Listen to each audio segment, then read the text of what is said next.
ये होता है कि उनकी दुर्बलता सबको ज्ञात होती है। मैं जानता हूं आप जरासंध हैं। जरा ने आपके शरीर की संधि की है, इसलिए आपको मारा नहीं जा सकता, बस चीरा जा सकता है।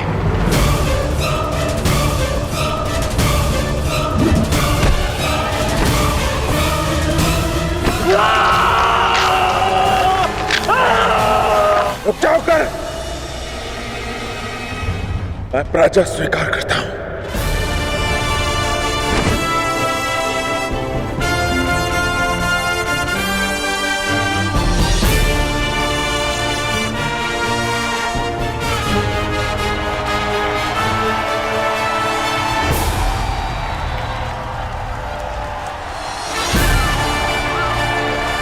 अंगराज कर्ण की, अंगराज कर्ण की, अंगराज कर्ण की, अंगराज कर्ण की, अंगराज कर्ण की।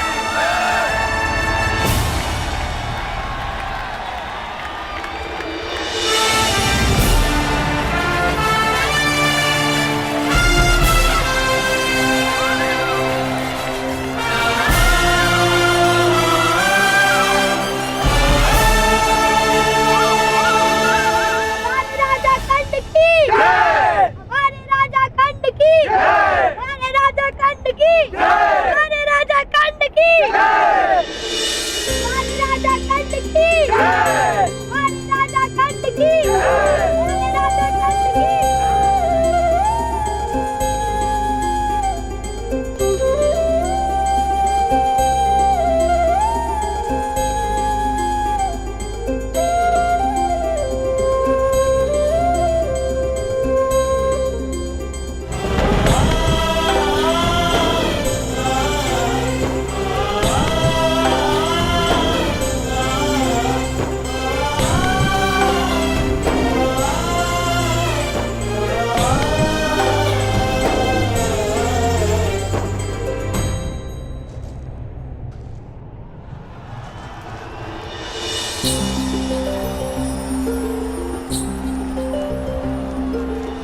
क्या कर रही हो?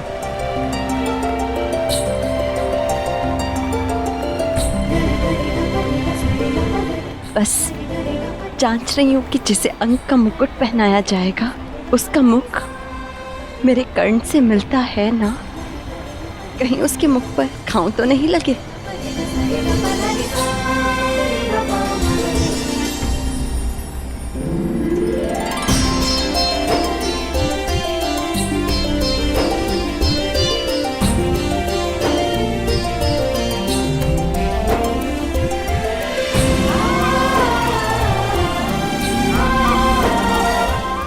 दिवस कर्ण, 21 दिवस तक तुम युद्ध करते रहे, क्या ये अधिक नहीं था? अपने चारों ओर देखो रुशाली, अंगवासियों के मुख पर कितनी प्रसन्नता है आज। इस प्रसन्नता के लिए मैं 21 दिन तो क्या 21 जन्मों तक युद्ध कर सकता हूं।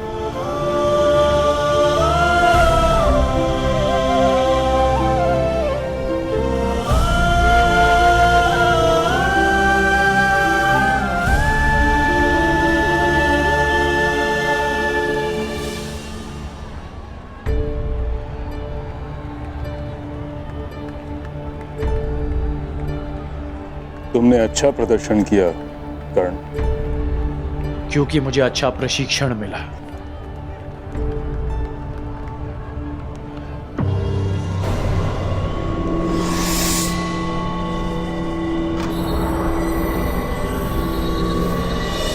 निश्चित रूप से तुम एक विकट योद्धा होगा।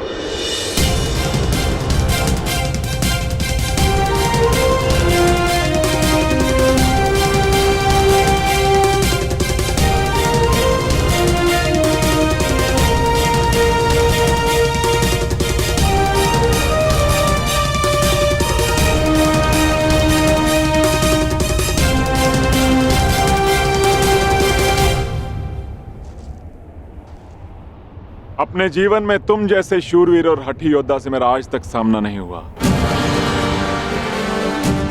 और तुम जैसे योद्धा के हाथों पराजित होना अपमान का नहीं अपितु गर्व का विषय है।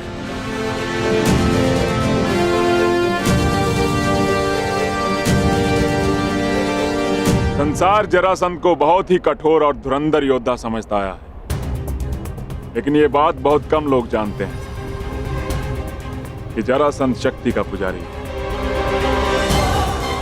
और आज तुमने अंग की आत्मनिर्बलता ही नहीं अपितु जरासंध का सम्मान भी पा लिया है। अंगराज, मगध की मित्रता स्वीकार करो और इस मित्रता के चिन्ह स्वरूप मैं तुम्हें मगध की मालिनी नगरी भेंट करता हूं।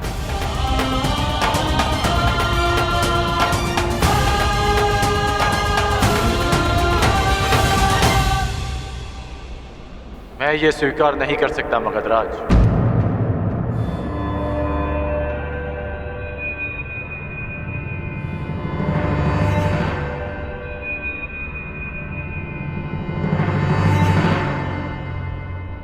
मैं अंग का शासक हूं। जब तक अंग को सम्मान नहीं मिल जाता, मैं आपका सम्मान स्वीकार नहीं कर सकता। गंगापुत्र भीष्म, ये दुर्लभ रत्न कहां से प्राप्त हुआ? क्या आपके तुनीर में ऐसे और भी अस्त्र हैं?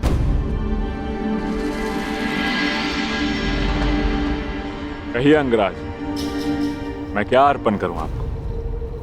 अंगवासियों को जीवन का अधिकार।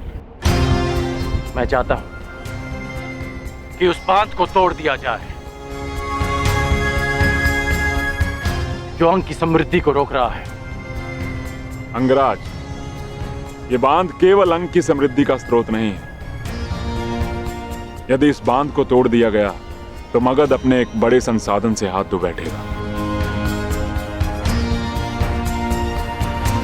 जो मैं मांग रहा हूं वो तो प्याज भी नहीं, जो वर्षों तक अंग से छीना गया है। और विजेता होने के नाते शर्त रखने की स्थिति में आप नहीं, मैं हूं।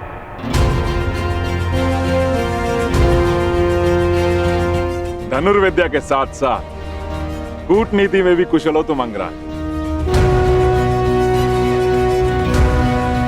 ठीक है,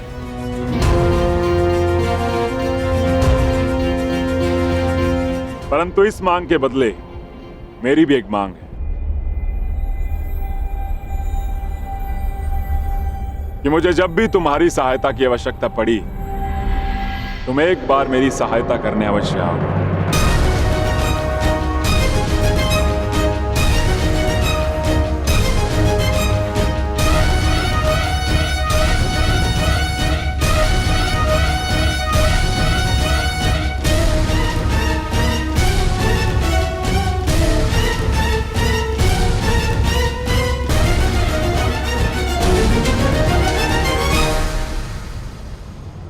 मुझे स्वीकार है।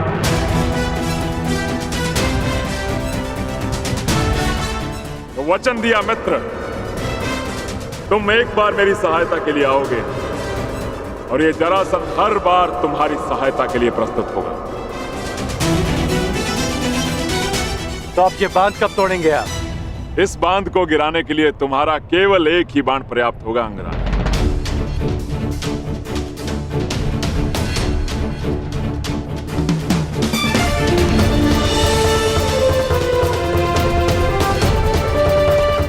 अंगवासियों, मगध नरेश का कहना है कि मेरा एक बांध उस बांध को तोड़ने के लिए पर्याप्त है, परंतु मेरा कुछ और मानना है। वर्षों तक जिस बांध के आगे आप हाथ फैलाए खड़े रहे कि वो आपकी प्यास बुझा सके, वो आज एक बार फिर आपके सामने खड़ा है। परंतु अब समय आ गया है कि आप अपने फैले हुए हाथों को मुट्ठी बनाकर स्वयं उस बांध को तोड़ दें जो आपकी प्यास और जल के मध्य खड़ा है। तो आगे बढ़िए और तोड़ दीजिए उस चट्टान को जो अंगवासी और अंग के भविष्य के मध्य खड़ा है। एक नई जीवन धारा का स्वागत कीजिए। प्रहार करो।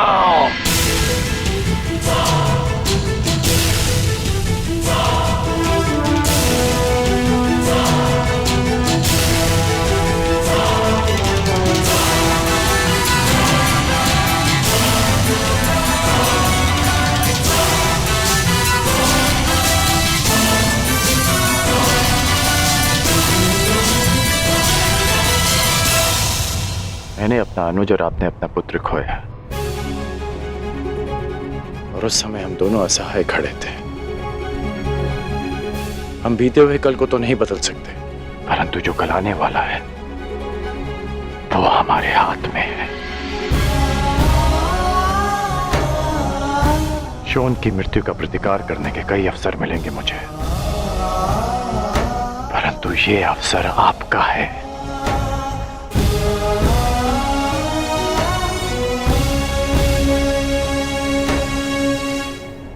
आगे बढ़िए।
हस्तिनापुर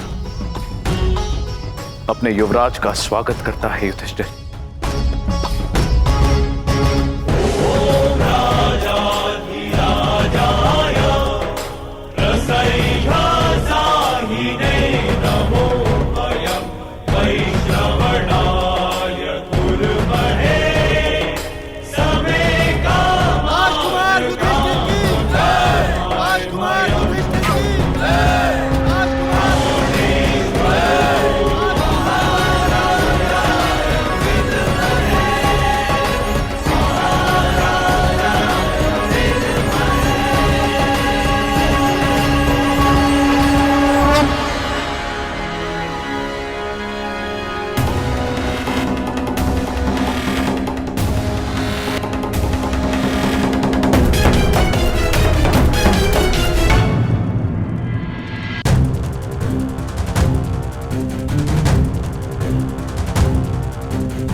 तुम्हें ये करना होगा दुशासन। नहीं भ्राताश्री, ये मुझसे नहीं होगा। ये मेरा आदेश है, प्रहार करो मुझ पे।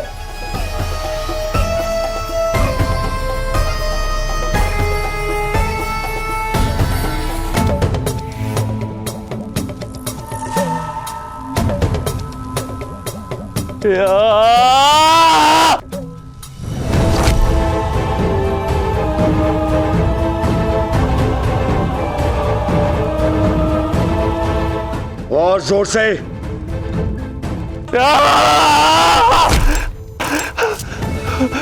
यहां ना आई, यहां मारो मेरे मुख पे।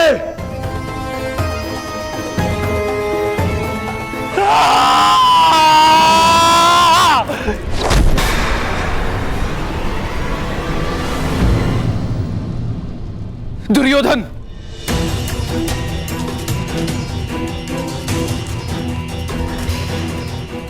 ये क्या कर रहे हो पुत्र?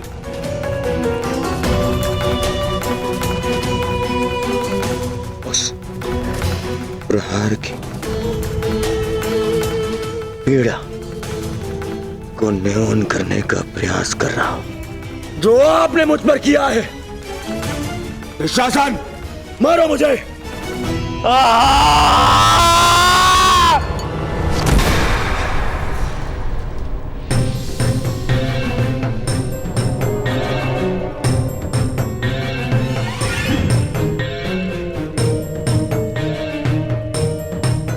अपने पिता को कष्ट मत दो पुत्र, कष्ट मत दो। मैं तुम्हारी पीड़ा सह नहीं सकता। बोलो पुत्र, क्या चाहिए तुम्हें? क्या चाहिए? क्या चाहिए मुझे? मुझे जो चाहिए था वो तो आपने उस युधिष्ठिर को दे दिया पिताश्री, उस युधिष्ठिर को।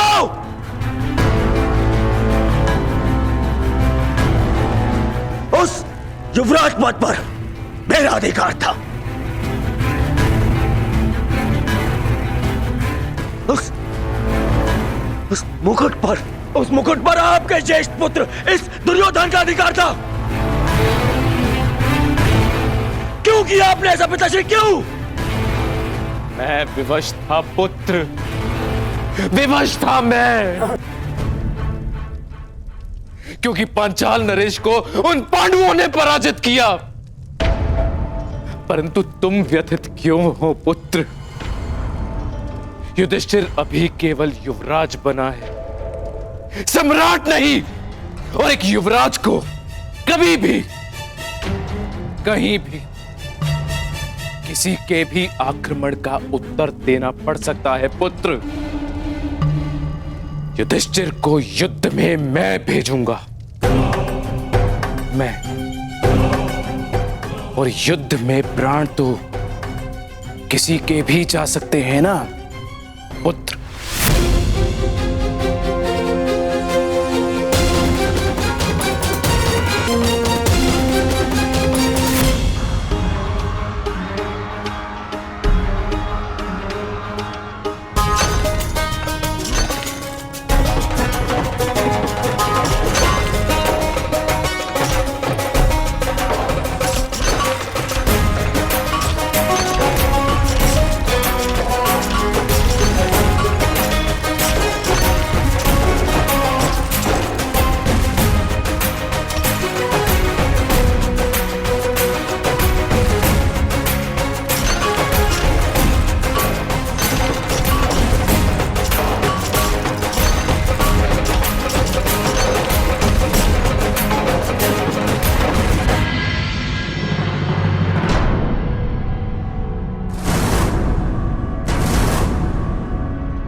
कर्ण, मैं स्वीकार करता हूं तुम्हारी योग्यता परखने में मैं असफल रहा, परंतु तुम अपनी परीक्षा में सफल हुए। तुमने अंग में परिवर्तन प्रारंभ कर दिया। तुमने सिद्ध कर दिया कि तुम राजा बनने योग्य हो। तुमने अपना वचन पूरा किया। अब मेरी बारी तुम्हारे वास्तविक राज अभिषेक की।